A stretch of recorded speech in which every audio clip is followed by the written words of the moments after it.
A very appropriate topic, I think,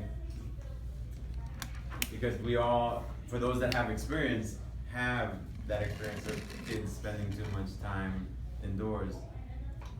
As an inveterate runner myself, I even have trouble getting my kids to get out there, but your suggestions are very helpful.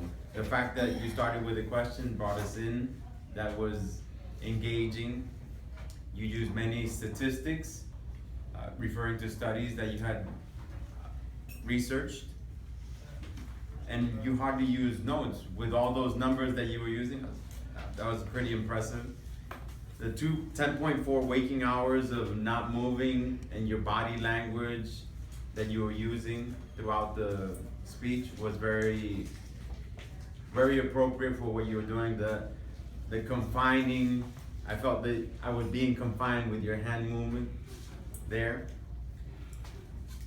The fact that there's a nature deficit disorder, that's another interesting disorder that I hadn't heard of before.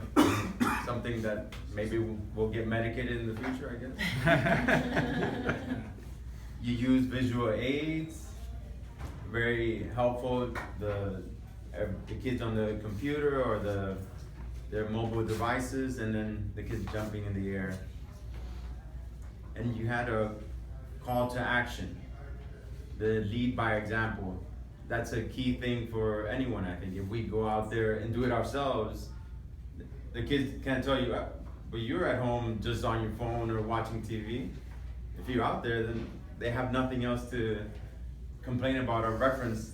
And the question and answer, you had prepared questions because, and I understand why, because you normally have people that are not apt to asking questions.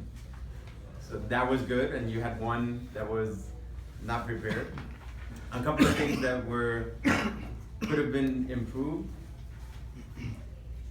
There was a good use of numbers, but maybe there were too many numbers. Is one thing that I thought about. The fact that you had a personal story during the question and answer session, I think including that personal story within your speech would have been more impactful. Maybe we could do away with a few of the numbers and add that personal touch. I was expecting a story from your daughter, since you referenced your daughter in previous speeches. I wanted to hear something in there, because you always have something comical to say with the relationship you have there. Other than that, maybe a couple of more uses of vocal variety, that would have been appropriate. Other than that, I thought it was action speech, very appropriate. And as Eppie said, let's lead by example and get out there with our kids. Mr. General.